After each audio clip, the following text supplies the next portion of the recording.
다음은 바로 측천무예요. 측천무는 심지어 측천무는 본인이 태후뿐만이 아니라 태후라는 건 왕의 부인이잖아요. 근데 측천무는 본인이 왕이 돼요. 아예 그냥 측천무가 최고 권력까지 오르기 때문에 가장 스케일이 큰 여자라고 할 수 있습니다. 측천무는. 그리고 측천무는 뭐 주변의 남자들을 막 측천무의 남첩이 장난이 아니었고 어떻게 보면 좀 동양 최고의 가장 스케일이 큰 악녀라고 할 수 있겠죠. 측천무. 측천무가 죽인 사람들이 거의 100여 명이 넘는다고 합니다. 측천무는 본인의 그 마음에만 들지 않잖아? 그럼 독주로 계속 죽여. 뭐 이렇게 독이 든 음식을 줘서 죽이고 계속 독살을 해요. 자, 측천무의 시대는 언제냐면 바로 당나라 때예요. 당나라.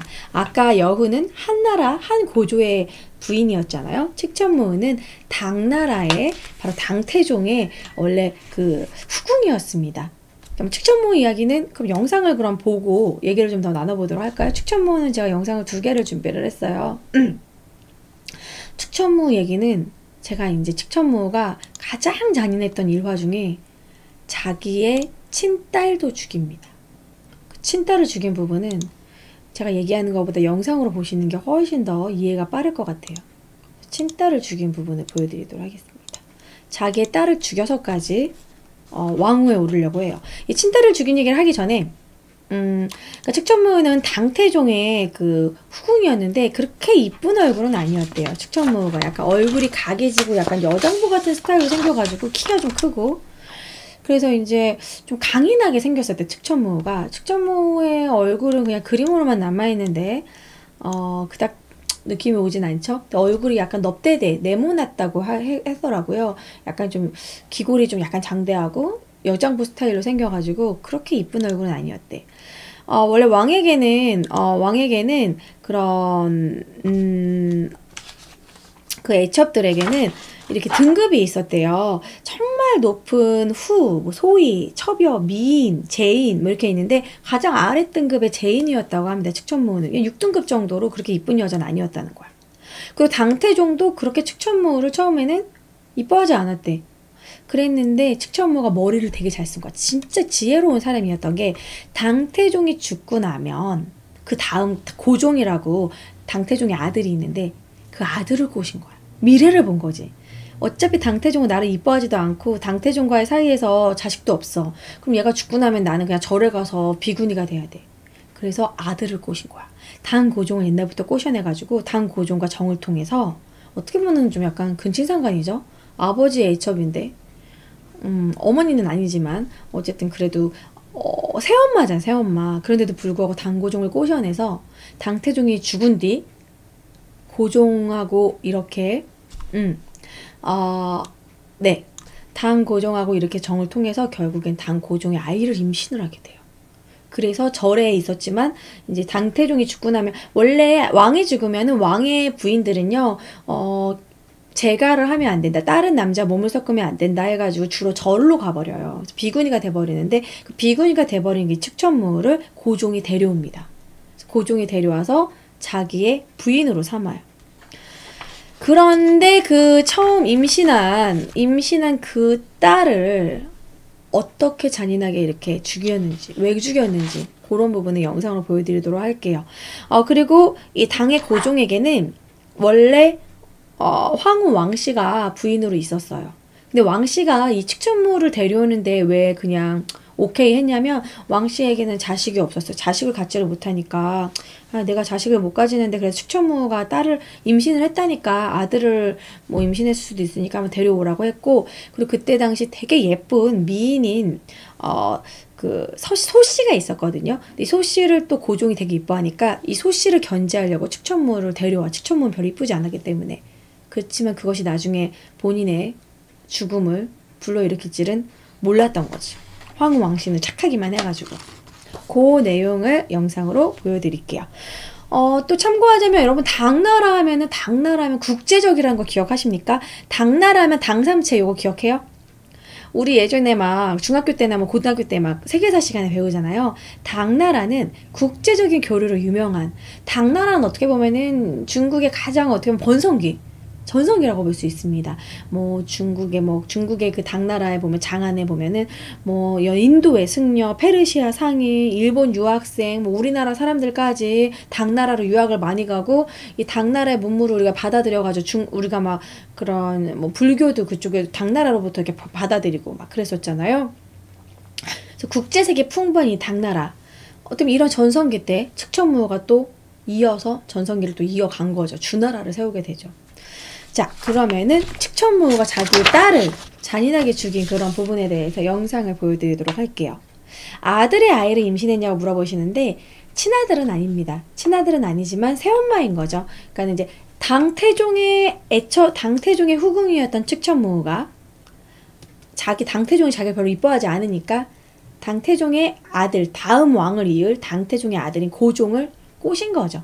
그래서 둘이 이제 정을 통한 건데 새엄마인 거지 친엄마는 아니에요. 그래서 아들이라고 하기는 좀 그런데 그래도 약간 근친이긴 하죠.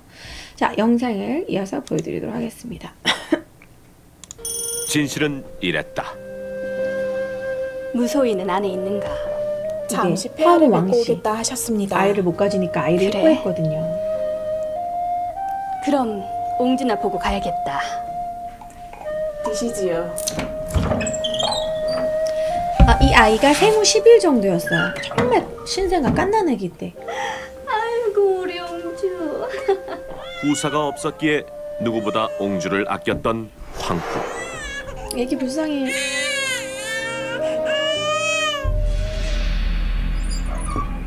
그런데 그런 황후의 모습을 몰래 지켜보는 이가 있었으니 그것은 바로 측천무후.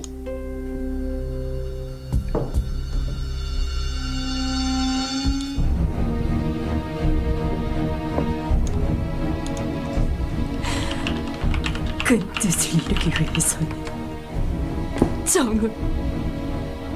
정을 대한다.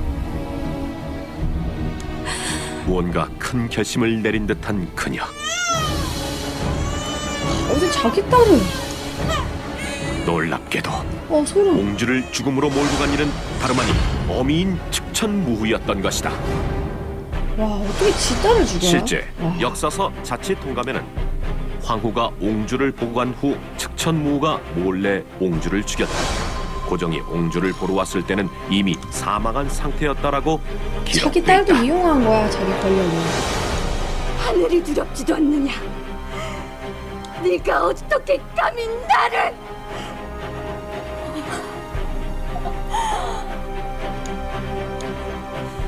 여봐라! 이년에게 곤장 100대를 쳐라! 그리고 나서 사지를 갈기갈기 찢어 술독에 쳐 넣어라! 네 죽어도 니네는 용서치 않을 것이야. 용서치 않을 것이야. 자신이 낳은 딸까지 희생시키며 숨겨둔 권력욕을 드러낸 그녀. 역사서 구당서는 이날을 이렇게 기록하고 있다. 사람을 파견해 황후 황씨를 곤장 100대에 처했고 곧바로 황후는 피범벅이 됐다. 그리고 나서 사지를 절단한 후 술독에 중국은 뭐 넣으라고 툭하면 했다. 사지로 절잖아요. 중국 같은 경우에는 이렇게 원수를 이렇게 주로 이제 사지를 절단시킨 다음에 술독에 넣어서 그 술을 먹기도 하고 이런 잔인성이 되게 많아요. 그러니까 중국의 그런 인육을 먹는다는 그런 부분은 이런 부분, 상징적인 부분입니다. 그런 원수를 죽인 다음에 원수의 살을 먹는 게 그것이 하나의 복수라고 생각했고 원수의 몸을 가지고 술을 만들어서 그 술을 또 마시면서 즐기는 것을 하나의 복수라고도 생각을 했어요. 그래서 중국은 약간 이런 인육의 역사가 있었다라는 거지.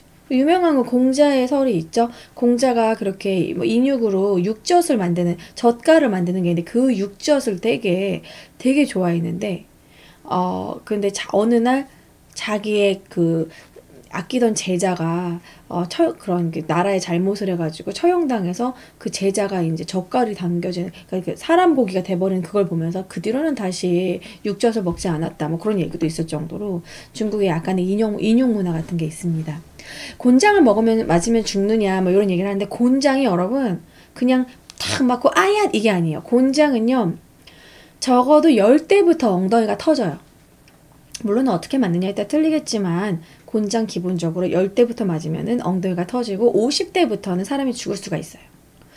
곤장을 맞으면은 이제 왜냐면 엉덩이가 다 터지잖아. 예전에는 엉덩이가 터지고 그렇게 찰과상이 심하면 옛날에 소독약이 없잖아요. 옛날에 막 된장이나 바르고 그랬잖아요. 그래서 소독약이 없기 때문에 엉덩이가 그 염증이 썩어가지고 결국 죽게 돼. 100대면은 뭐 거의 죽는다고 봐야죠. 자, 그래가지고 그렇게 이제 곤장을 쳐요. 당연히 그 아까 예뻤다는 소씨도 같이 죽여. 그래서 같이 막 채찍질을 하고 곤장을 친 다음에 피범벅이 된 이 두 여자를 팔다리를 잘라서 몸을 이렇게 팔다리를 뒤로 제끼게 이렇게 한 다음에 굽혀서 술독에 넣어버려. 그래서 술독에서 이틀 뒤에 얘네들이 죽게 돼요. 술독에서 이렇게 허우적거리다가 잔인하게. 이게 측천무의 이 악행 중에 가장 잔인한 게 이게 첫 단추입니다. 자기 딸을 죽임으로써 자기 딸을 죽인 다음에 딱 황후 왕씨가 자기 딸을 딱 보고 왔으니까 딱 정황상 황후 왕씨가 자기 딸을 죽였다고 나를 질투해서 막 울고불고 연기해가지고 황제가 열받아고 황후 왕씨를 폐위시키게 되는. 그러니까 자기가 황후가 되기 위해서 주변 사람들이 이렇게 머리를 써가지고 죽인 거죠. 너무너무 잔인한 거죠, 측천무는. 측천무는 뭐 워낙 중국에서 여러 가지 영화로 나오게 되는데 최근에는 이제 판빙빙이 측천무로 나오게 되죠. 화려하고 막 그렇게 그들의 측천무의 일대기가 워낙 좀 파란만장하고 영화나 뭐 이런 드라마로 많이 나오고 있어요. 맞아, 당나라 사람입니다. 당나라 당태종의 후궁이었죠. 그리고 사실 황후에게 이런 이 아이 사건이 가장 본격적이긴 했지만 이거 말고도 황후를 되게 모함을 했어요. 황후가 막 자기 그 고종을 어떻게든 죽이려고 황제가 그때 당시 당고종이 협심증으로 약간 앓고 있었거든. 근데 그 고종의 왕의 병이 이 황후가 사주한 것이다, 저주한 거다, 이런 식으로 막 소문을 퍼뜨려요. 그러니까 장희빈이 많이 했던 짓 그런 거 있잖아. 그래서 소문을 막 퍼뜨려. 그래서 황후의 막 침실을 막 이렇게 뒤지게 해. 침실에 베개 못해서 목조로 된 왕의 그런 목조 인형이 발견된 거야. 거기 왕의 별자리가 막 새겨져 있고, 거기 못에 막 그 가슴에 대못 이렇게 박혀 있고. 그래서 왕이 가뜩이나 몸이 아픈데 황후가 자기를 이렇게 죽이려고 한다, 막 이런 거 보면서 이제 황후를 결국에 내치게 되는 거지. 그래서 황후는 결국 술독에 빠져서 죽게 돼요. 그리고 나서 이제 서태후가 황후의 자리에 오르게 돼. 황후를 쫓아내고 나서. 그리고 나서 태종이 결국에 왕의 고종이 나약해서 이제 거의 뭐 아무것도 정치에 신경을 안 쓰게 되고, 이 여자가 측천무가 다 이제 지 마음대로 하게 되는데 이 질투가 장난이 아니었어. 그래서 황제가 좀 예뻐했던 여인들을 하나둘씩 죽이기 시작합니다. 원인 모를 독살. 그냥 조용히 다 독살돼서 조용히 죽어요. 그래서 황후의 그 언니, 그 죽임당했던 황후의 언니 한국 부인이 있었는데, 한국 부인이 식사 자리에서 그냥 독살되고 경련을 일으키면서 죽고, 그 동생인 위국 부인도 이뻐했다고, 황제가 예뻐했다는 그 이유만으로 죽게 돼요. 그분 말고도 또 측천무가 무서운 건, 아까는 그 신생아 자기 딸을 죽였잖아. 자기 아들도 죽여. 자기 아들이 자기의 권력에 조금 해가 된다 싶으면 독살을 시켜. 그래가지고 뭐 반역죄, 뇌물수수죄 각종 죄를 어떻게든 이제 씌워가지고 다 죽여요. 그래서 이때 측천무가 낳은 8명의 아들이 있었는데 8명의 아들 중에 5명이 어머니로부터 독살을 당해. 그리고 나머지 2명도 그냥 감옥에 가둬버리고. 그러니까는 뭐 자기 권력을 위해서는 핏줄도 신경 쓰지 않았다는 부분에서 정말 그 부분이 잔인한 거죠. 독한 거죠. 권력욕이 장난이 아니었다라는 거야. 그뿐만도 아니고 이 무후가요, 재위기간 30년 동안 태종과 고종의 형제 일족 70여 명, 재상과 대신급 36명을 죽였다. 그러니까 한 100여 명이요. 100명이 넘게 죽였다라는 거. 그치만 이거는 이제 공공연히 밝혀진 부분이고, 몰래 죽인 거는 더하다라고 해요. 거기다가 심지어는 자신의 피가 흐르는 혈족까지, 자기의 친자식까지 죽였다는 부분에서는 다 혀를 내두를 정도로 이렇게까지 잔인한 여자는 없었다라고 해요. 그리고 측천무는 되게 좀 미신에 많이 빠져 있었는데, 미신에 많이 빠져 있어가지고 자기를 막 미륵이라고, 미륵이 자기가 이제 부활했다 막 이런 식으로 얘기하고, 측천무가 옆에 뒀던 남자도 승려 출신이에요. 승려 출신.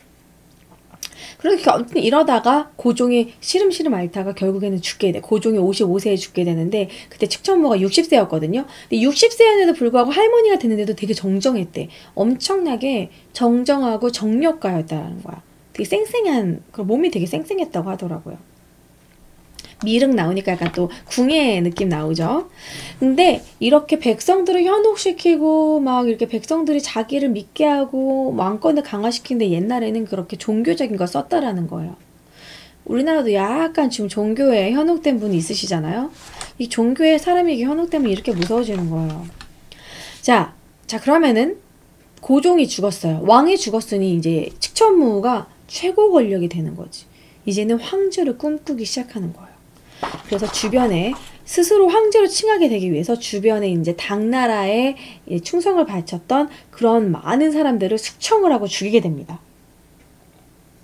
이것을 측천무의 공포정치라고 하는데 어떤 공포정치를 했냐면 밀고제도라는 걸 만들어요. 밀고제도. 이건 뭐냐면 고자질을 시켜가지고 밀고된 자를 무조건 신문을 해. 그래가지고 너 나에게 뭐가 불만이야? 너 지금 약간 국가를 욕하는지 말을 했다며, 나를 욕했다며, 이런 식으로 반정부적 행동을 했지 이러면서 막 신문해. 하지 않았다고 해도 신문을 해. 그래서 했어요란 말을 결국에 듣게 합니다. 이런 식의 공포 정치를 하는 거야. 그러니까 사람들이 감히 이 측천무에게 입 바른 소리, 측천무를 반대하는 말을 못하는 거, 이러면 무조건 반정부적인 행동을 했다고 해서 무조건 죽이니까. 그런데 이 밀고제도라는 것은 약간 모함을 할 수도 있게 되는 거지. 평소에 나 이 사람을 되게 싫어했는데 그냥 밀고 해버리는 거야. 이 사람이 반정부적 행동을 했다는 식으로. 근데 많은 사람들은 서로 미워하잖아요. 그냥 이 밀고제도는요, 관공서에 구리로 만든 상자를 하나만 놨을 뿐인데 그 밀고자들이 진짜 많았더라는 거야. 서로 밀고 하는 거야. 복수하는 거야. 그래가지고 이때 고문을 하고 범인을 자백시키는 이런 기술이 엄청나게 발달했는데 여기서 또 잔인한 부분이 나타납니다. 이 시대에 엄청나게 무자비하게 그 자백시키게 했던 무자비한 관리로 유명한 사람 중에 한 명이 색월래라는 사람이 있는데요. 이 색월래는 이 사람한테 가면 무조건 백발백중 자백을 받아냈기 때문에 측천무가 되게 이뻐했던 관리라고 하는데 이 사람이 뭘 개발했냐면 머리에다가 새로 만든 투구, 고문으로 하나의 그 머리로 새로 만든 투구를 이렇게 머리에 씌워요. 이거 약간 그 소우 같아. 소우에 이거 나왔던 것 같아. 소우란 영화에 이 투구를 머리에 딱 씌워. 두개골 이쪽에 딱 씌운 다음에 나사를 쪼이기 시작해요. 얘기해. 너 이거 반정부적인 이상한 말 했지? 측천무 욕하는 말 했지? 안 했습니다. 절대 안 했습니다. 한 번 더 쪼여. 안 했다고? 했어 안 했어? 계속 쪼여. 이러다가 이제 그냥 결국에는 이게 이제 머리가 터질 것 같잖아. 얼마나 아프겠어. 두개골에 터질 것 같은데 여기를 계속 쪼이면 여기 피 줄줄줄 흐르고 사람 이게 쪼인 거 보면은 사람 얼굴이 이렇게 있으면은 내 사진을 못 구했는데 내용만 봤는데요. 얼굴이 말하면은 머리가 요 정도까지로 눌려가지고. 그래서 결국엔 자백을 하는데 끝까지 자백을 못한 사람은 두개골이 파열됐대. 두개골이 파열돼서 죽어버리는 거야. 완전 직소야 직소. 완전 잔인해. 이 사람이 이제 색월래가 이런 식으로 그런 철로 만든 모자를 써서 자백을 받았고요. 그 다음에 더 잔인한 또 내준신이라는 관리는 어떤 잔인한 사용을 썼냐면 이제 자백시키려고 죄인의 코에 막 식초를 붓고 되게 독한 식초를 붓고 그 다음에 되게 불결한 지하 감옥에 가둔 다음에 먹을 걸 안 줬대. 굶기는 이제 그런 고문을 한 거죠. 그 죄수가 너무 배고프다 못해 공복 때문에 이불을 씹어 먹기도 했대요. 그뿐만 아니라 내준신 같은 경우는 어떤 고문을 썼냐면 엄청난 이제 신문, 이제 그 귀에다가 진흙을 채우고 그리고 손톱 사이에 이거는 워낙 많이 썼던 거죠. 이거는 일본 사람들이 우리나라 고문할 때도 썼던 거예요. 손톱 사이에 여기다가 바늘을 꼽아요. 대바늘을. 중국은 여기다 대나무를 찔러버렸대. 손톱과 손이 이렇게 뜯어지는 그 아픔 여러분 겪어보신 적 있어요? 그게 진짜 아프거든요. 살 뜯어지는 느낌? 요것은 문지방에 발톱 찧었을 때 발톱이 살짝 들뜨죠? 거기 피나고 그 아픔. 느껴보신 적 있을 거예요. 요 손톱 살짝 벌어지는 그 아픔 있잖아요. 그거를 대나무를 눌러가면서 이렇게 찌른 거야. 우리나라 그 서대문 형무소에서도 일본 애들 그렇게 잔인하게. 일본 애들은 진짜 고문왕이죠, 고문왕. 엄청 고문을 했지. 일본 고문 중에 하나는요, 얘기하자 보면, 일본은 회를 잘 뜨잖아요. 사람 몸을 이렇게 스시, 사시미처럼 이렇게 싹, 이렇게 칼로 이렇게 포를 뜬 다음에 거기다 소금을 뿌렸대, 일본 애들은. 진짜 잔인하지 않습니까? 절인다고. 생선 절인다고, 이런 식으로. 엄청 잔인하죠. 그뿐만이 아니라, 그렇게 회를 뜨는 것도 있지만, 이 팔 부분을 이렇게 싹 얇게 이렇게 딱 살을 뜯어버린 다음에, 또 소금을 엄청 뿌린 다음에 덮어버린다, 살을 덮어버린. 그런 잔인한 그런 고문을 썼다라는 거. 일단 중국에서도 이때 이런 잔인한 고문을 썼는데, 그리고 또 고문 중에 하나가 또 잔인한 게 머리카락이잖아요. 머리카락으로 천장에 달아맨대. 그 머리카락을 전체로 이렇게 천장에 달아매면 사람 몸이 무겁잖아. 머리가 처음에 빠지는 것부터 시작해가지고 머리 가죽이 벗겨진대요. 그래서 이 머리카락으로 천장에 매달기. 그리고 앙구를 긴 바늘로 앙구를 찌르기. 정말 뭐 상상도 안 될 정도로 너무너무 막 호러스러운, 진짜 무슨 영화 소울을 찍는 것 같은 그런 약간 좀 컬트적인 그런 거의 뭐 나치나 스탈린 때 공포 정치를 생각하게 하는 그런 잔인한 고문이 측천무훈 때 행해졌다라는 겁니다. 그러니까 뭐 백성들이 감히 측천무훈한테 반기를 들 수가 없는 거야. 너무 고문이 잔인하니까. 막 그야말로 공포정치. 그리고 또 측천무훈은 엄청난 정력가였기 때문에 몸이 되게 쌩쌩했어요. 그래서 성욕도 장난이 아니었다고 합니다. 이 남성 편력이 장난이 아니었는데, 일단은 그 승려, 약간 미치광이 승려 같은 좀 이렇게 좀 사이비 승려 같은 그런 설회이라는 인물을 옆에 뒀다고 해요. 불교 승려라고는 하지만 실제로는 약을 팔던 약장수였고 실제 승려 출신도 아니었대. 근데 그 사람이 되게 허풍이 되게 심했고, 이 말로 사람을 되게 현혹을 잘 시켰대. 이 설회이라는 사람이. 그래서 승복을 차려입고 막 그리고 사람들을 현혹시키는데, 이 측천무훈은 미륵이 다시 온 것이다. 부처가 다시 온 거다. 부처가 환생된 게 측천무후다. 그래서 측천무후를 믿어야 된다. 막 이런 식으로 사람들을 막 이렇게 현혹시키기도 했고, 그리고 이 설회이가 잠자리에서의 그 솜씨가 장난이 아니었대요. 예. 그래서 측천무후가 그렇게 이 설회이를 예뻐했다고. 그래서 불교를 이용해서 이제 민중을 현혹시키는 거지. 그 측천무후는 미륵보살의 화신이다. 미륵은 원래 그 어려운 중생을 도와주기 위해서 오는 사람 미륵이라고 그러잖아요. 그래서 사람들이 미륵신앙이 되게 강했는데, 나는 짐은 미륵이니라, 본인은 미륵이라고 말하는 사람은 우리나라에도 있죠. 궁예. 그런 것처럼 왕권 강화에 그런 것들을, 불교를 이용을 했다라는 거지. 그래서 사람들이 이 측천무후를 성모신앙이다.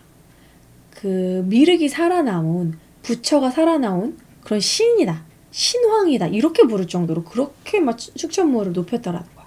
그러니까 측천무후는 이제 주변 사람들 다 정리하고 이제는 본인이 왕이 되고 본인을 위한 나라를 세우게 돼요. 그것이 바로 주나라입니다.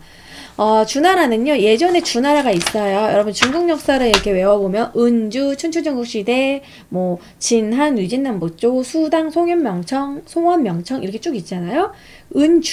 주나라의 그런 과거의 주나라를, 그거를 또 자기가 주나라로부터 내 혈통이 주나라 혈통이다, 이런 식으로 얘기를 하는 거지. 약간 좀 뭐라고 할까?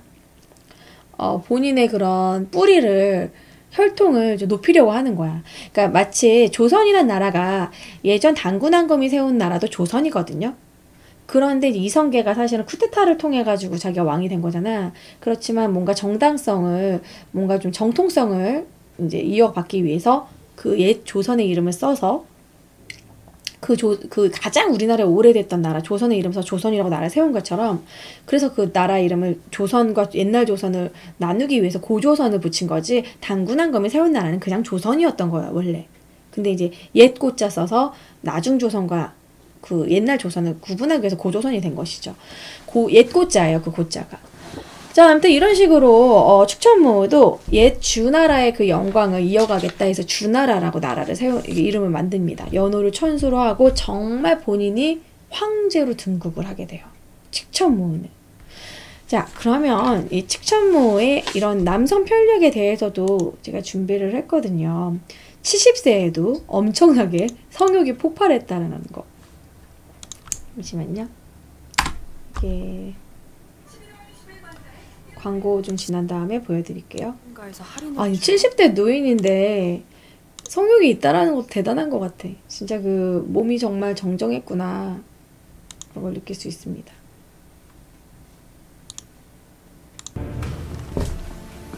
주로 20대의 어린 남자들만 준비됐사옵니다. 밝혔다고 하더라고요. 어서 들라 해라. 에이. 소리 들리시죠? 대체 그녀는 무엇을 기다리고 있었던 걸까?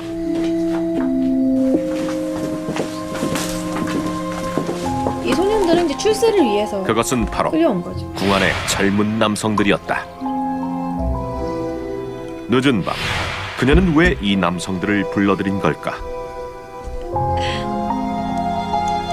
아 웃겨. 어서 시작해 보거라.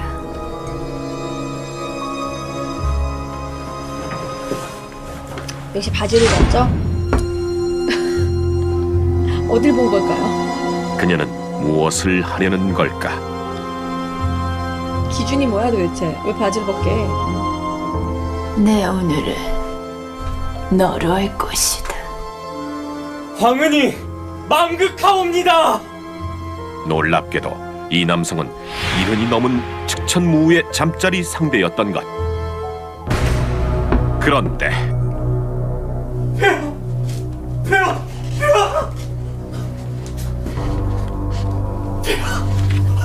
한 번만 더 기회를 주신다면 한 번 잡아서 죽여. 실망시켜드리지 이 서태우는 않겠사옵니다. 가발 너무 티난다. 서태우는 본인이 잠자리한 상대를 이 어린애들이 밖에 나가서 본인의 몸에 대해서 뭐 이렇게 소문낸다 이래가지고 죽여. 그렇지만 이 얘네들이 죽이지만 얘네 가족들한테는 어느 정도 이제 뭐 하사는 했겠죠. 하지만 당사자는 죽여. 한 번 잡고 죽여. 필요 없다. 이 나라의 남자가 너 하나뿐이더냐?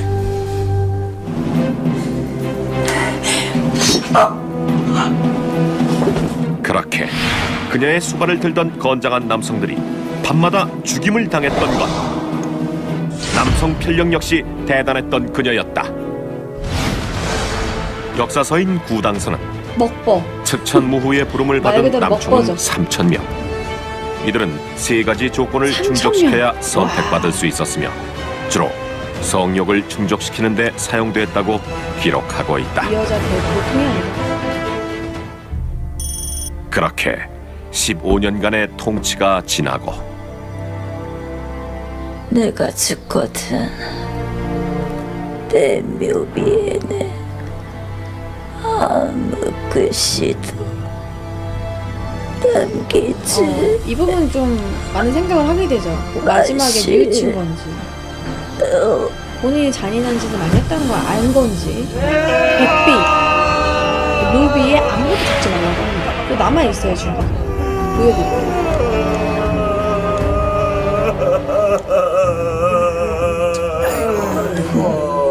자, 이만하면 충분한 것 같소. 아이고 다리야. 아유. 근데 비문을 쓰지 말라고 했어도 그래도 뭐라도 하나 써야 되지 않소? 마음 같아서는 비석도 세우고 싶지 않소. 갑시다. 대신들의 중심을 잃은 그녀는 그렇게 쓸쓸한 최후를 맞게 된다.